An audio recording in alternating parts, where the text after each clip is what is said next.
today I basically want to talk about like build times, and it's something about like I think it's something I'm really passionate about, something I basically work with every day, as like you can say, because like my interest is like how can people, developers, teams ship faster and quicker, and I have actually been working as a DevOps consultant for the last year or so, and the funny thing is like when you say DevOps consultant, you're thinking about something else than JavaScript, but the whole thing is actually about how can you do things quicker. But myself, my name is Kevin. If you haven't met me, I like community organizing. I also like biking. So probably if I'm a little bit tired today, it's because I'm training for a big race on Sunday. But first of all, I want to ask who has tried here to waiting for a build to finish on the CI system? Okay, that's good to see. So it's not totally worth it. But I think it's like the whole thing is like if you actually like do a little bit of calculation, you can actually figure out like how much time like your whole company spends just waiting for someone. Say a test like normally a developer waits an average of 10-20 minutes each day. That begins to be just an hour just each day if you're 6 developers. And suddenly if you multiply it up, it suddenly makes up both a lot of wasted time, but also just a lot of wasted things that could be built instead. So I particularly don't like waiting. I think like sometimes like I'm even like the guy that will walk out of a meeting because it takes longer than 30 minutes, and you don't get credits of that. But I think like that's but I wanted to also figure out like how can we do so many things, because for example I was working in connected cars and I was experiencing some of these things myself, and the problem was actually I was part of like starting the company, so I had even less excuses of like why it was shitty, because if it was shitty it was my fault. So I have been like trying to solve a lot of things, solving a lot of ways, but I always come back to the same problems that I couldn't solve until now. So, but what is like long build times? And I think like long build times is like when you begin to actually wait on your builds to be finished. If you, for example, begin to have like, I don't know, more than 10 minutes, it becomes longer than you can actually like keep yourself focused for what you want to finish. And it's not uncommon to see like builds in companies like taking 20 minutes or something like that. And that's where you begin to see like people even forgetting about like those features they were working on. So I made a small equation for what this actually is, like all these things behind it. So you could say like waiting is equal to less productivity, less money, you die. Okay, that's really how to break it up, because like I think like that's actually what you're seeing in some of these companies, is that they're beginning to be slower and slower, and suddenly they grind to a halt because they cannot innovate anymore. And that's where you're into. That's why you should care about this. So I think like the funny thing is like sometimes builds are actually inevitable, because the cool thing would actually be if you could remove it. So like if you can have long build times, if you don't have the build pipeline. So that was actually like some of the craziest things when I started out. That is that in some companies they don't even have builds, and that's where you of course say like it doesn't even take time to build, because you're basically just deploying and hoping that it works. But luckily we've gone away from that. Like we don't see those like script kiddies anymore. And if you know somebody, like please say they should reach out for help. But it's a funny thing, because like I've seen like as build time actually increases, it's directly linear. Like as time goes, a project takes longer and longer to build. And that's a lot of reason why. Like the first off, like we're building bigger and better apps. For example, JavaScript. Like I don't think like anyone had predicted that how much JavaScript we would do like 10 years ago. Back we were just doing jQuery and didn't even like compile or anything. The other thing is like companies also having bigger teams and more engineers. So if you combine that, that's actually also like something that goes in the wrong direction. Like you have to actually solve this in a new way. You cannot just like do it in the old way, expecting if you keep on onboarding new engineers that builds more and are also sometimes more productive. But a good thing that I have is like consistent builds. And consistent builds is the idea of like you're doing something and you can reproduce it all over again. Meaning that you are, for example, doing it from scratch each time. Like you're only building like if you didn't build before. So that's really good. And one of the things that also solved that is like Docker. Docker has really solved a lot of problems from where I've been like developing. Like now you can do it consistently across like Windows, Mac, and Linux. You don't have to worry about, like I say, like doesn't work on my machine. That joke is dead for a long time. And that's kind of nice. But it means that, for example, Docker is not particularly fast either. So you're kind of saying like we're favoring consistency, but we're spending time on it instead. So with those things, you're even spending more and more time. So that was actually a funny thing because like we didn't used to have these problems because like normally we just had this like called Moore's law, and you can say like every time that like every second year there will be an increased density of like transistors. And the problem is now actually we're getting so with our transistors and our CPUs are getting so small that for example the newest ones are like 7 nanometers. And that's actually so small that some of the electrons can actually happen to switch lane inside your CPU, and you're talking about quantum physics. And that's something like, okay, we're not getting any faster computers right now. The only thing we can do is that we can use 2 techniques from now on. There's 2 things. We can use caching and we can do less. And the third we can optimize, but that's for geniuses. Because like that's something about like taking an action and actually doing it quicker on your CPU. But we can assume that everyone does the most effective way on their CPU. I think that's fair for us to say for us JavaScript developers. We don't do CPU instructions. So I think like first like I can also conclude that everyone uses Webpack. It's basically like had become omniscient. Or everyone uses it. And the funny thing is like that's how it being Danish. But that's the funny thing is because like normally when you have a problem you always like figure out like, oh, can I just grab something, and like everyone uses Webpack, it must have been solved. So I think like maybe we just look at like, has it been solved already? Like maybe Webpack already have a problem, we can just go home finally. And if you look at Webpack's configuration, this is like something about like a parallel Webpack. Okay, we can run in parallel, doesn't really solve our problems. Cache loaders, okay, we can cache, but I think we'll get into that. And then like source maps are really expensive. Do you really need them? Okay, like that's basically all the advice for production and Webpack. And I think like, okay, so they're basically telling us like production, don't worry about it. It's about like, but the problem is like even my personal websites now take 3 minutes, and my personal websites like take 3 minutes. Like it's just a website, like it should be nearly instant, but the problem is like I've been like piling on and so forth, and now it's doing so much with SAS and bazel and like image minifying and doing all this crazy thing. So the problem is like actually I'm doing it on every commit. Like I'm compressing my images on every single commit. That's wasteful. So there's a few things we can do. We can do caching. But as a famous person says here, like there's only 2 hard things about computer science. There's cache and validation and naming things. And cache and validation is that knowing whether things has been cached or not.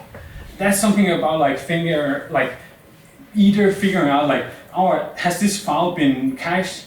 And then like figuring out, okay, it did not, then we should either remove it or something like that. Because like if you can imagine like also like keeping cache forever, that's also something that grows exponentially. Then another problem is like saving and retrieving cache. That's also becoming increasingly slow because you actually then have to do a lot of things over the wire. And I've actually seen like some builds where the slowest part was actually saving and retrieving the cache just because they've been piling on. And there's only sometimes like your programs also has to be intelligent to use cache.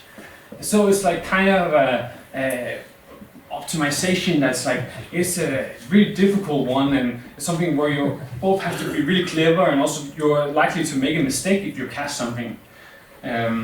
So the second thing is that you can do less. And removing code so it doesn't get run, that sounds like pretty obvious way to like minimize our build time. And the most way that people actually solve it inside companies is that they're using multiple repositories.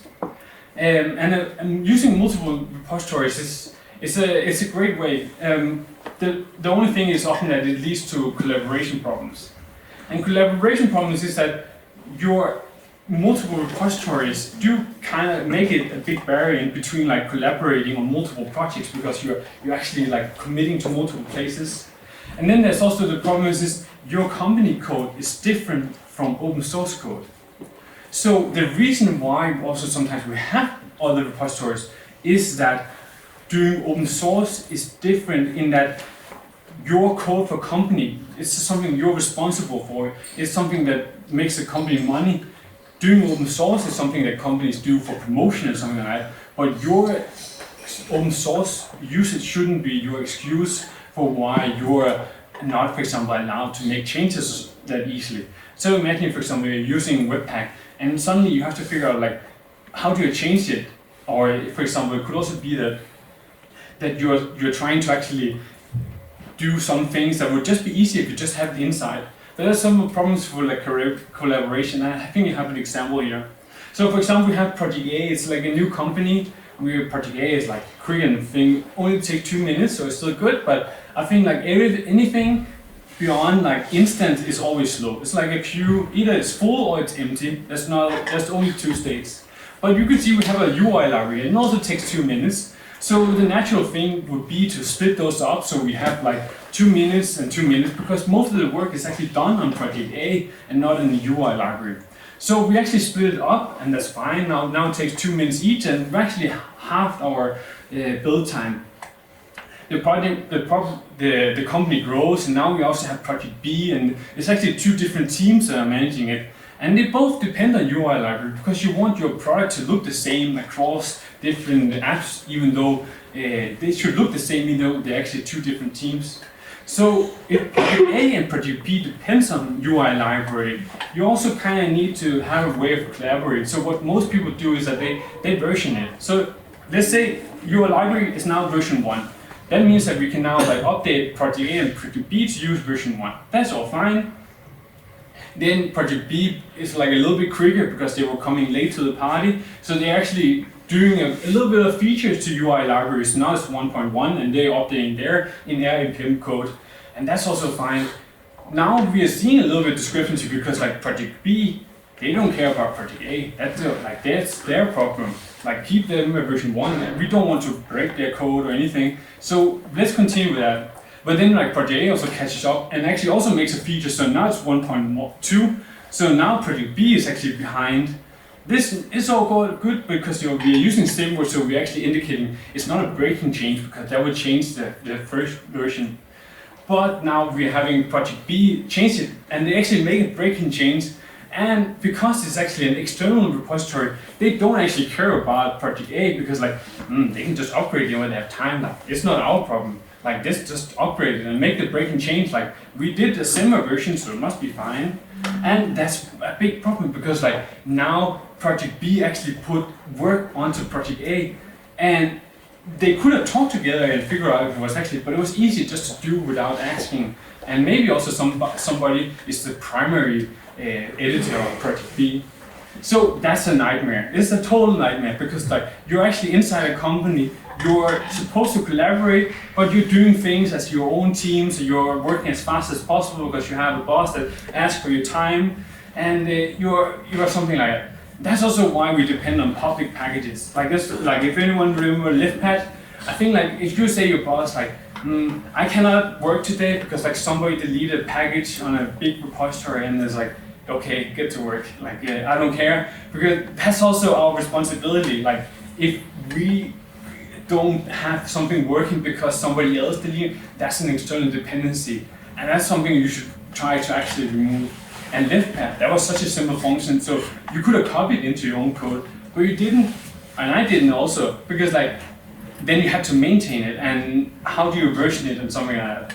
So like that's always been my problem. It's like I've had the same problems in basically every company I worked in, because like there hasn't been these tools to actually solve it. It's always been like easy on GitHub to create a new repository, boom, a new project gets started, everyone's happy.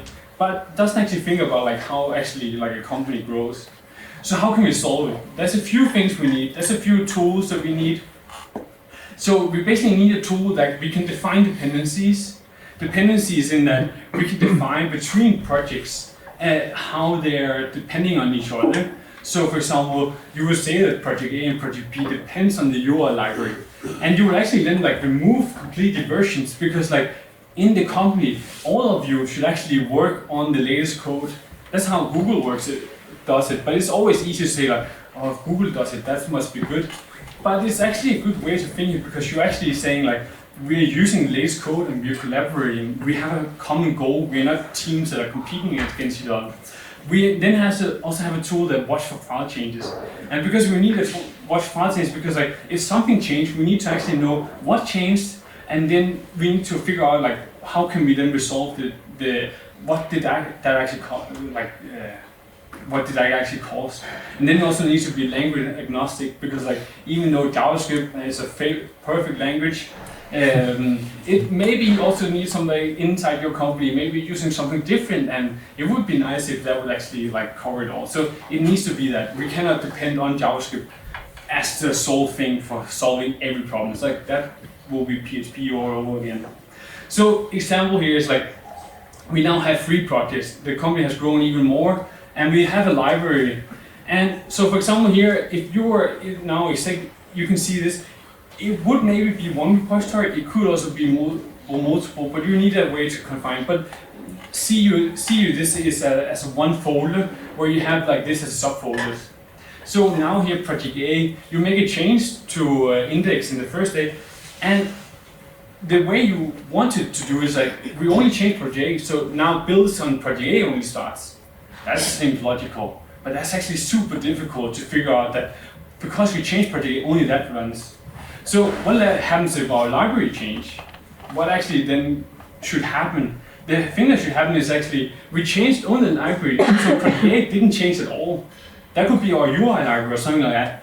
But because we defined our dependencies between all these projects, all the jobs actually start. So library will first be built only once, and then project A, B, and C afterwards, because they depend on the library. This is really awesome, because that means that if somebody, junior or whatever, they can actually confidently make a change to a UI library. Be sure that it doesn't break anything across all of your code in the whole company, and actually have a confidence. And also, if they want to make a breaking change, they also know where to go and change it, because most likely it will fail in those projects, and then you will see it. So watch file changes. That's actually like, it should also look into the content of the file, because like sometimes like file changes, they look just big like on like file events and something like that. But you also need to track the whole file content, and that's pretty difficult, because if you only look at like, oh, when was the file last changed, it could be that it didn't actually change anything anyways, or it did actually cause a change that would cause it to trigger a whole escalating. So the tool that I'm talking about that actually exists is called Bazel, and it's like something that Google has made, and it's something they actually extracted out and they put it into a public repository and like shared it. And it's something that Google has been using to build their huge monorepo. And Google is actually storing all their code in one big repository. So it means that one developer needs to just check out one repository and they can actually see all the code for whole Google. I think that's the only thing about like the page rank algorithm, but basically like if you're a Google developer, you're basically seeing all the source code. And the cool thing is like there's also some other tools called Bazel, like Bark and Pants, and they're quite similar. One is from Facebook and the other one is from Foursquare. But the thing is that there's actually Google employees that left the company and then made a tool similar in Facebook and Foursquare. So the whole pattern has just been recreated, but it's still pretty cool that something that powerful had like gone into other companies and then they made it again. So the cool thing is like I don't just talk about it, I also use it right now. In Copenhagen DK actually use it both for deploying the website and also for building some of the parts for like our some of our cloud runs microservices. And I have to admit, like at first I also didn't understand it. Like it's very clear, like this is built by genius people for genius people that has genius problems or really terrible problems, because like some of the documentation, how it's written, is like they obviously don't expect like people just seeing this for the first time. Like one of the first thing is like they actually showing like a C++ example, and that's also just seeing that would say like, oh, that's not for me. But I had to understand it because like I had to solve it. I've seen this problem so many times in different companies, and I'm also, when people moving to like smaller functions like on different cloud providers, we're having even bigger problems because like our microservice becomes smaller and smaller, and we're having dependencies in more and more places. So Bazel is also weird, like and JavaScript is not a first-class citizen. That's weird for me because normally when you see everything, like they first make the examples in JavaScript, and here they didn't even care probably. But I will just show you a little bit about how it looks. So basically, like it has some familiar syntax if you've done a little bit of Python, and you can see like here they said name and the source. It's actually pretty genius because like you define all the sources you depend on. You can also use like a dot, like asterisk asterisk for selecting multiple files, but you have to define all your source files.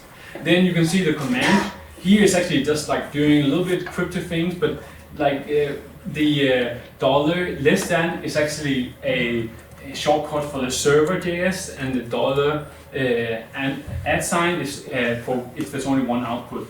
But it's just some of the shortcuts. Don't be afraid, but it's because like this is how you would make a minimal example without having to say duplicate server.js and server.min.js. But I also want to like highlight some of the features that actually makes it more than just a make program, because like a lot of you probably know build runners and make and Gradle and all these things. And here's like a few rules. I cannot say if they're, but this is for Bazel. And Bazel doesn't allow you to depend on something like it's in a parent folder. And this is super powerful because if you depend on something in the parent folder, you're often a little bit escaping the encapsulation of your library. You're basically saying like, I just need this one over here, and suddenly you are having your code intertwined. Like this is a super way, and you're basically like limiting yourself to really good code practice. It also copies file into temporary folder, so it means like your build will fail if you didn't specify all your source code. So for example here, I have the index.js. If I didn't specify that as a dependency, it wouldn't be copied over to the temp folder by Bazel, and then it will probably also fail because like it expected to see an output folder. So normally this is quite different from normally how you build, because you wouldn't be copying from one folder and then expecting it to see in the second folder. Like, I don't know if other people have problems, but if you forget to say --bail on Webpack, you can actually deploy your whole website without JavaScript, which is a pretty terrible way to discover that you're fucked up something. Then it also allows you, it doesn't allow circular dependencies. This is also mind-blowingly good, because like that's actually possible now with some like npm modules because you can version it. But here, for example, say like if I have library A that depends on library B, but B also depends on library A, which way do I build it? Do I build A or B first? That's impossible. It's not, you cannot solve it. But and Bazel will tell you that it's impossible to solve. It also knows just by looking at the output of the files is that the output of one task is the input for the next task. So you can see, for example, here is like the builder tar is actually the input for the next, and you don't have to specify, oh, this is the order in which I want to execute. Builder tar actually just say, and then Bazel will know. So there's a little bit of a future for me as well. Like this whole way of like storing state. This is actually the coolest thing also about it. There's a lot of cool things, but this one is like storing state, because like you can say, for example, somebody made a change to your library. You have to build it locally, but imagine for example, only one of your colleagues has to build it, and then when somebody has built your UI library, you just pull it from a cloud bucket. So you will actually also spend less time building libraries that only change once, because Bazel will keep track of that, and then it can ultimately fetch it from like the cloud and only take, for example, the output of your UI library. So no more change one markdown file and all your JavaScript test runs. I don't know, I feel like that's pretty like stupid when you see like I just changed the README and now it takes 20 minutes to run through the whole pipeline. It's like, okay, this like forget about it. I don't update documentation because like I don't have time for that. And also like don't accept slow builds, like please do something about it. Also because like it's a really valuable skill that you can take on like like doing these things is about like dependencies and actually computer science of like how to actually structure your code. And Bazel will allow you to do it in a really great way of like actually preventing you from doing a lot of mistakes. And don't accept terrible collaboration. Like don't accept somebody like just majoring a package and you're giving you all this shit to fix. Like say like if you want to make a breaking change, either you have to fix it in all the places it breaks, or we have to talk about what to do. Like that's about collaboration. We are a company, we're in it together, and we actually have to solve it as a team. It's not just some open source code we can throw around. So do break your builds into many smaller builds. That's the only way how Bazel can optimize your code is to, if for example you break up your image pipeline or something like that. But it will actually like increase it a lot because then Bazel will figure out on its own like, oh, I did it already, I don't need to do it forever until something changed. So I really encourage you to use Bazel, and like a mind-blowing thing, like even seniors and juniors with Bazel, like you can actually have an advantage of using something that even the senior people are saying like, we don't need that. If you know it, you're actually becoming one of the first people to become senior in that. And that's how you can beat the old people if you think that they're slow. So a little bit of a reminder, like even though sometimes it can seem like difficult to like fight the Goliath. So I think that's basically all for me. Thank you. Any questions?